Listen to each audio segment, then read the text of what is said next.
Hi guys, and welcome to the 26th episode of Dreamers and Doers, where I interview people who follow their passion and use it to make a positive impact in the world. And I think that's you, Gaspard. Welcome to the show for the second time. Thanks for being Alex. here. So, can I let you introduce yourself? Yeah, so I'm Gaspard Koenig. I'm a philosopher. I teach philosophy, and I've created a think tank that you see here in the background, which, on the basis of the ideas that I promote, is trying to figure out the best public policy ways to reach those objectives. And I really got interested in what you're doing because, it's what Yuval Noah Harari says. What we lack in the political debate today is more those long-term questions and those innovative questions. So I want to thank you for raising these questions here in France. And one of them is universal basic income that I got, that I learned about through your first book, this one. And yeah, so can you tell us, can you tell us a bit about the story of universal basic income, where it comes from? Because it's not really a new thing, right? It's a very, very old idea, which originated probably with Thomas Paine and the publication of the Agrarian Justice in 1796, I think. And Paine is a very interesting figure because he was expelled from the UK. He took part in the French Revolution. Okay. He was, I think, the only foreigner to be admitted in the French National Assembly, the first National Assembly. Okay. And he also took part in the American Revolution and is sometimes considered as one of the founding fathers in the United States.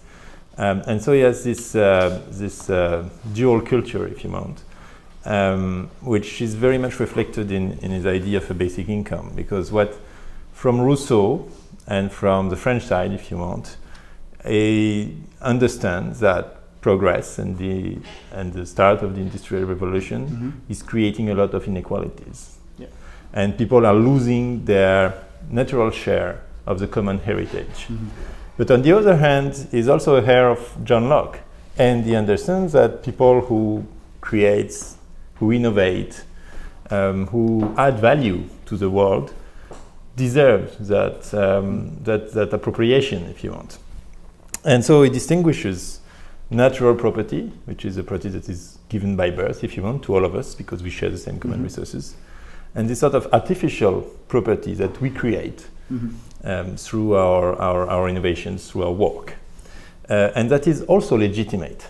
So the question comes to how do we make sure to compensate people for the loss of their natural heritage, or the natural share of the common heritage, without discouraging or delegitimizing those who appropriate the external resources, who add value to the external resources and who actually get richer. And so this formula is, we want a world where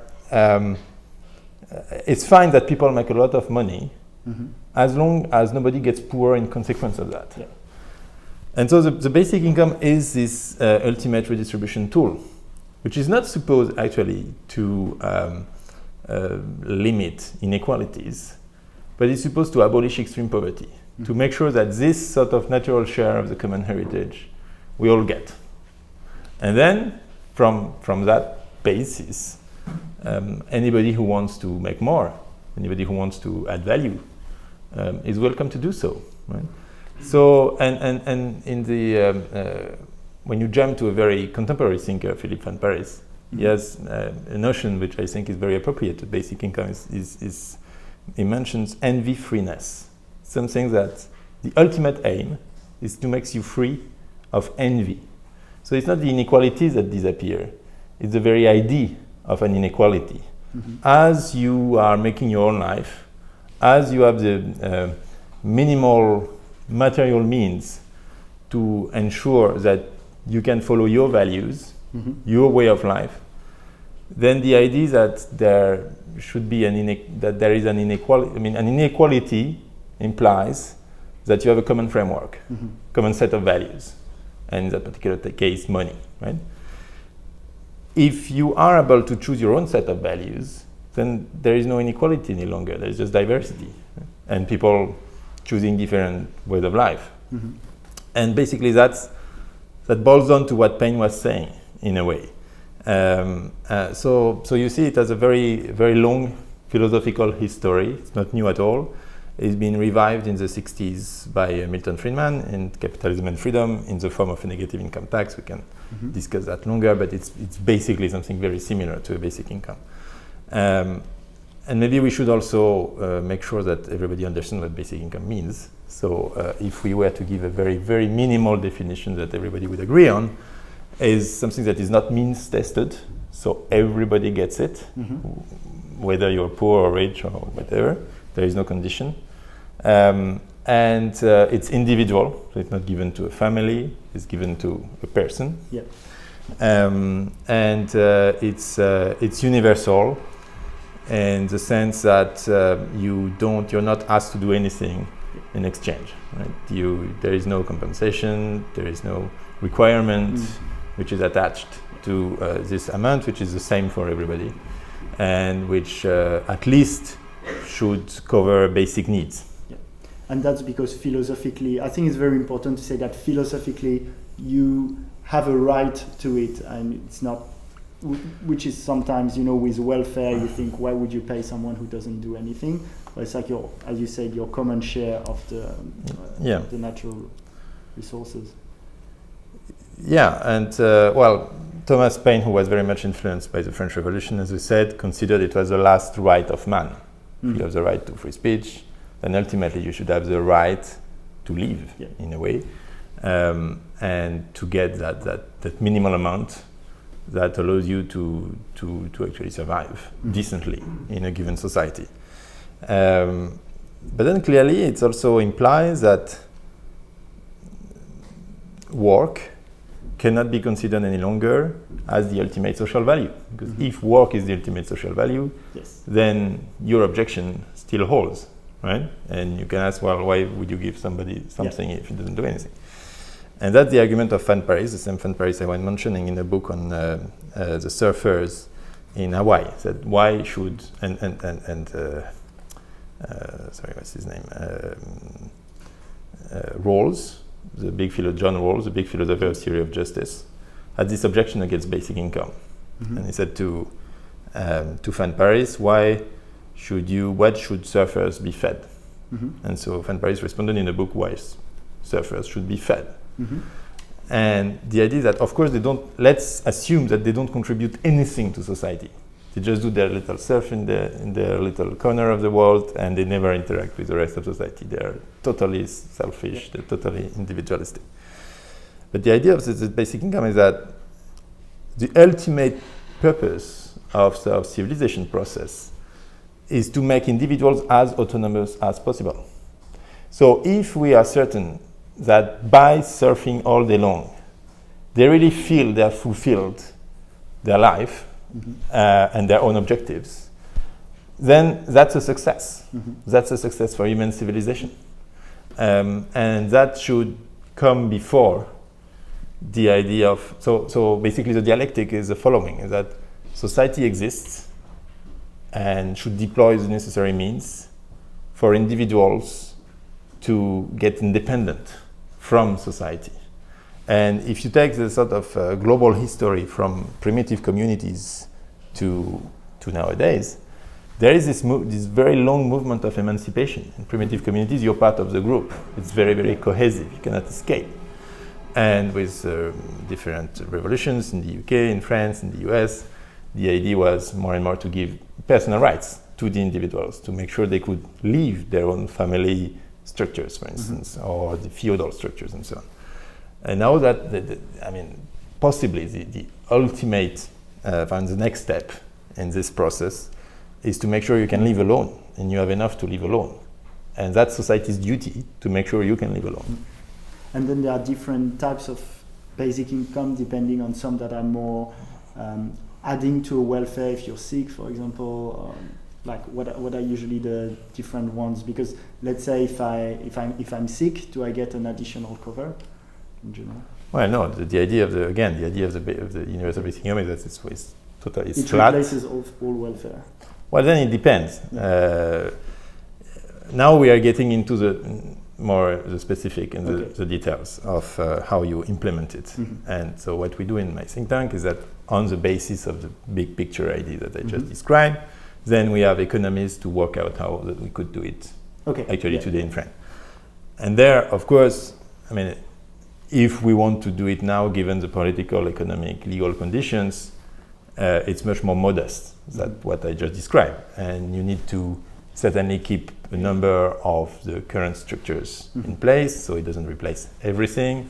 In our case, for instance, it doesn't replace housing grants, it doesn't replace subsidies when you're handicapped, for instance. So it only replaces basically what you need for your food consumption, for your energy consumption, for transportation, and not even for shelter, because we say shelter should be treated separately. But it's something that is achievable in the current financial circumstances. And more and more politicians are actually toiling with the idea. In the book that Hillary Clinton wrote after her defeat, she mentioned the fact that she hesitated to propose something like a basic income based on the Alaskan model, because in Alaska, so it's a bit different. It's again a bit different, but all the benefits that come from natural resources are equally shared at the end of each year with everybody in the population on an equal basis. So, but then the money you receive depends on how successful the fund was in a given year. So it's not something that is really stable, that you can anticipate. But she wanted to reproduce that model and to do it on a larger scale in the US, as was already originally intended by Richard Nixon, because negative income tax was already discussed in the 70s.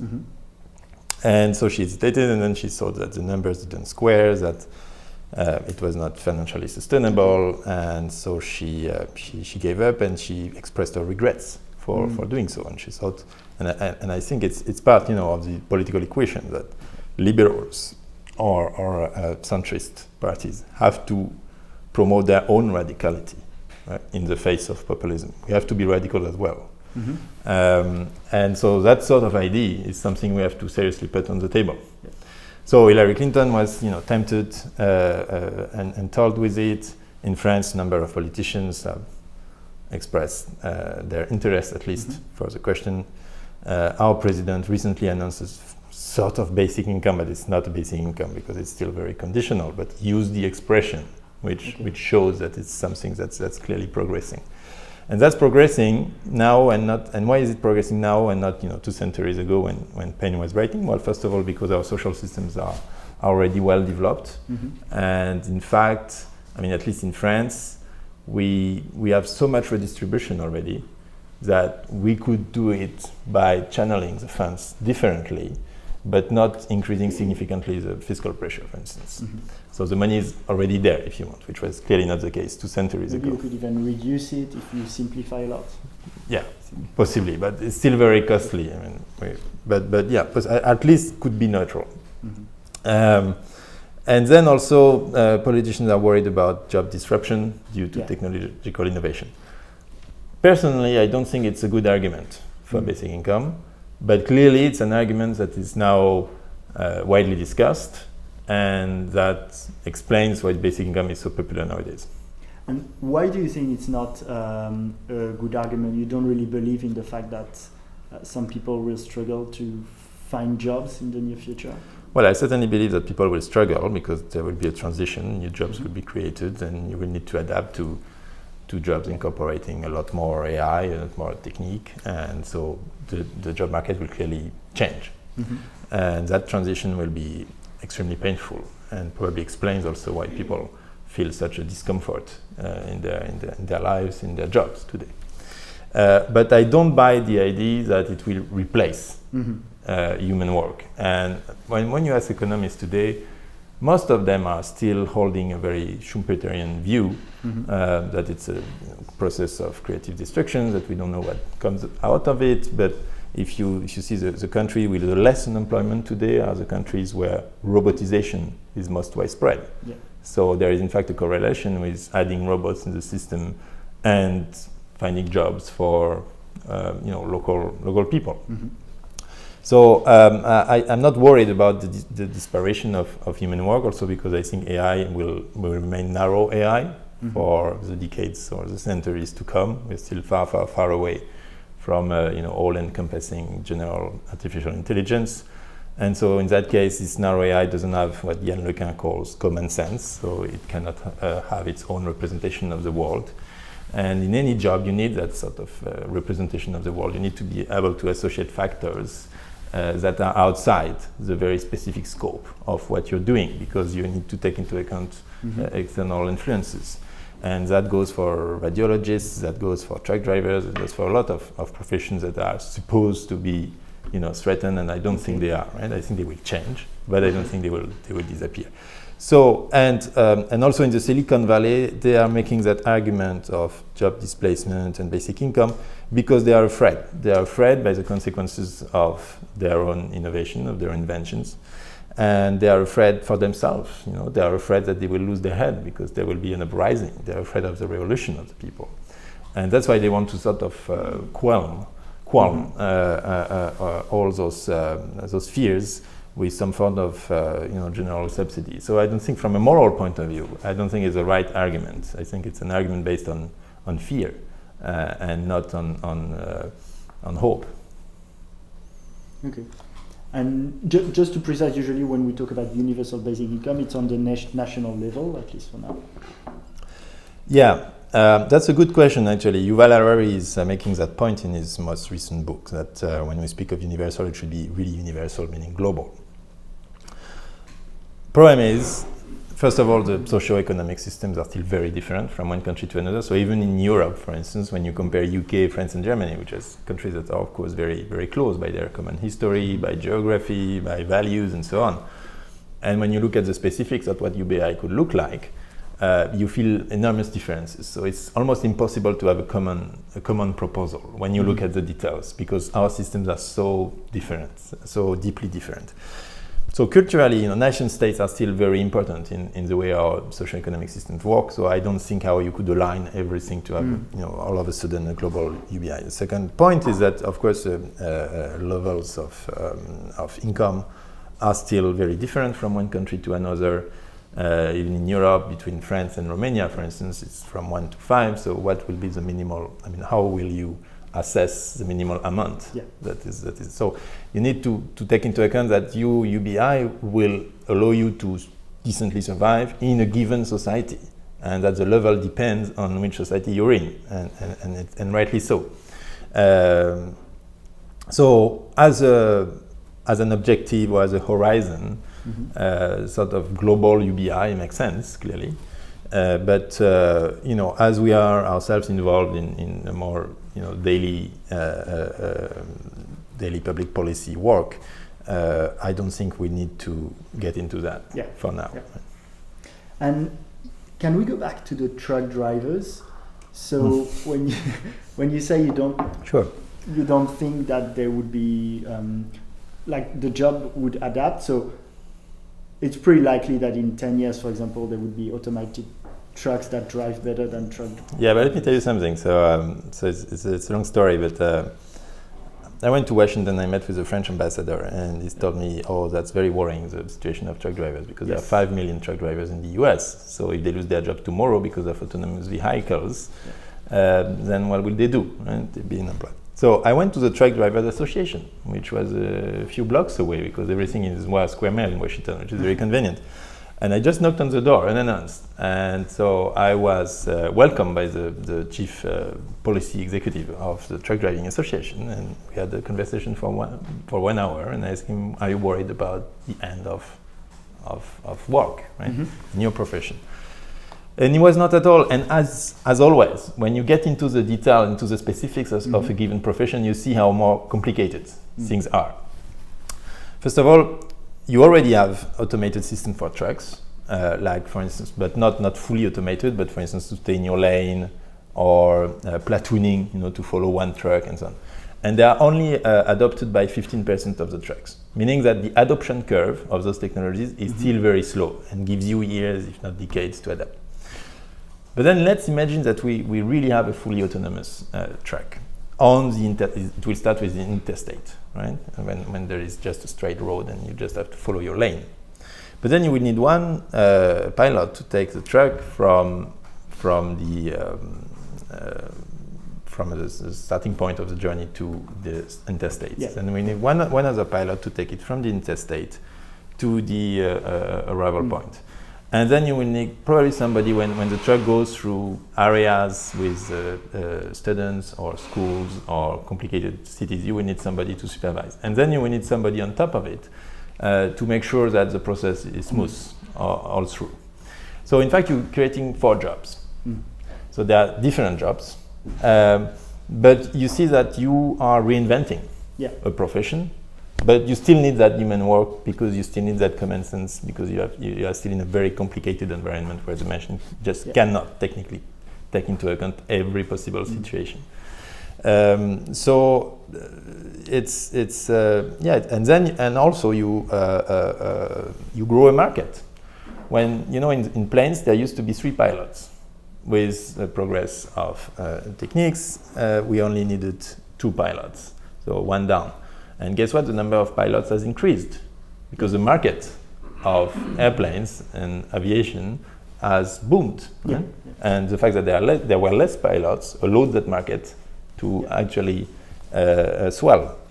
So it's the same with truck. With autonomous clean trucks, we will need more, and we may have more and more trucks on the road, and so thus creating more and more jobs. So. Yeah, and I think Harari gives a good example too. It's about the unmanned drones that actually require more people than right. Yeah, and they're struggling to staff them. And even the aviation regulator in the US, for instance, they required to de-automatize a number of functions in the planes because the pilots were losing their brains. And were losing their capacity to react. Okay. Because they were losing their sense of agency, basically. They were losing the idea that they were actually responsible for something in the cockpit. So it's also interesting that this automation, even when it's technically possible, sometimes it's dangerous because it makes people lose their decision-making capacity. And so the regulator has to make sure that you preserve some human function, even though it could technically be done by a machine. But that would still be because the AI is not good enough. Maybe when you say that they couldn't do the job better than humans, because like Harari's point would be that there could be the risk though that it follows what happened in chess, which was like at first humans were better, then the combination of human with an AI was better, but in the end it was just a computer that was better. Right, but there are more people playing chess now than before Deep Blue. Yeah. So it tells everything. But on the performance side, like then you could need humans for emotional reasons, but on the risk, I think according to him, is that if you want performance, you rely more. But chess is a very limited, very, very, very limited game. It's a game with a closed set of rules in the future, and a certain number of positions.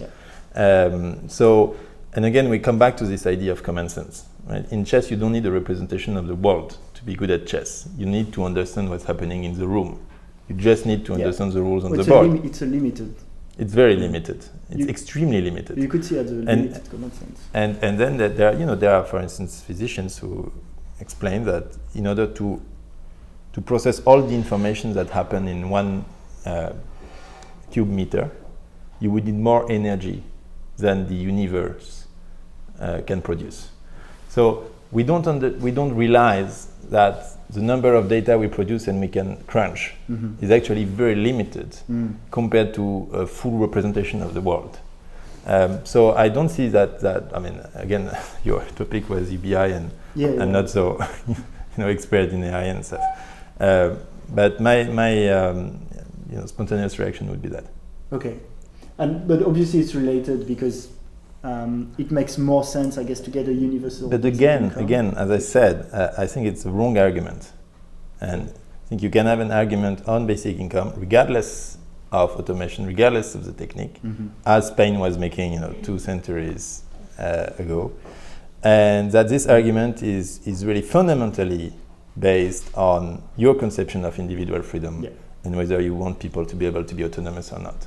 If you mix that discussion with the problem of job automation, then you fall into that trap of, will AI displace all jobs? And people hold very, very different opinions, and you never get anywhere in terms of UBI. So if you ground it on something more fundamental, more philosophical, then the situation gets clearer in a way. Yeah, then we don't depend on those speculations. Exactly. And so can we go a bit through the little experiments that have been conducted? So you talked a bit about Alaska, I think there's Finland. How's it going? Well, there have been many of them. For 40 years, maybe there have been a dozen of experiments of good standing. I went to visit one in a village in Brazil, near Sao Paulo, and it's a private association which is financing basic income for villagers. And there's also been a very complete experiment run in India by Guy Standing, who is historic promoter of basic income. And we could get into the specifics, but what they all tend to show is that, first of all, people make a rational use of the money they receive. So you see very few, if not no case at all, of burning the money in some form of on alcohol and exactly. cigarettes. You don't see that because people who really need such income are much more rational than you and me in the way they use their funds, right? Because their survival is at stake. And secondly, they use it very differently depending on the individual. So that's interesting because it shows that no bureaucrat could anticipate what people actually need and what they want to do. So in the village I visited in Brazil, for instance, one would use this grant to buy bus tickets to work in the nearby city where she had an offer, but she just couldn't go on a daily basis. The other one, with more of an entrepreneurial spirit, will take hairdressing lessons to then create her own hairdressing shop. The third one would buy glasses for her kids to go to school, and so on and so forth. So it's very complicated to anticipate what they actually need, and that shows that, and that's a very sort of liberal thinking for me behind basic income, is that first of all, the individual, under the right set of incentive, is actually responsible for himself and able to make the decision, and that the individual is better placed to understand what he really needs, what his real needs are, than any outsider or any government. So that's the lesson. And the third point is that the activity rate in terms of employment and also entrepreneurship tends to go up with the basic income because people get some stability. And so instead of desperately accepting very short-term jobs just to make ends meet at the end of the month, they are able to make plans. Like in Brazil, I was even told that they rediscovered the use of the future tense. And they were speaking like in the future, and before they were only speaking in the present. And so, as there's this ability, they can spend, a few months trying things and making plans, and then launch a proper business, or a small business or something entrepreneurial. And so you see the entrepreneurship rate in all cases going up. It reminds me of Mark. You can fail. You can fail, and then go back to your basic income, and then try again. And so we have to be so confident in human nature that people will do something. Nobody wants to stay at home, or if that happens, it's such a minority that it doesn't really matter. But then you have to allow for people to do something that is not immediately monetized.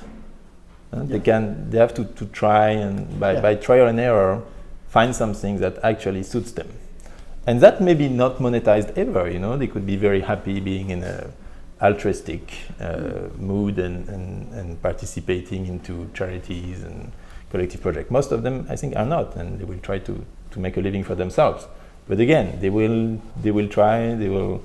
You have to allow for this very natural room. I mean, you have to let people some room for maneuver in their own lives.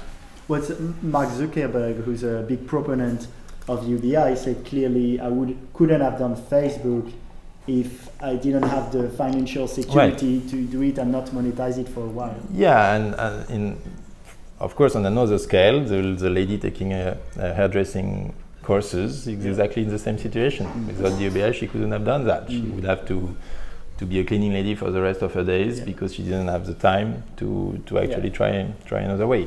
And I think what's very interesting with what you said about the Brazilian experiment is that sometimes we think about UBI, should we give money to people, or some kind of basic services should we make?